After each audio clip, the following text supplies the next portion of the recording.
15 கட்டுங்க லக்ஷ்மணன் மணிக்கு ஒரு ரைஸ் மணிவண்ணனுக்கு ஒரு 3 டொமேட்டோ ஜாஸ்தி இருக்கு.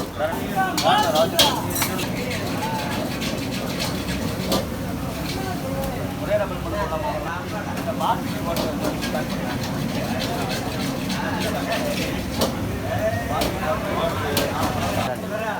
நாலு புரோட்டா லக்ஷ்மணன் யாரு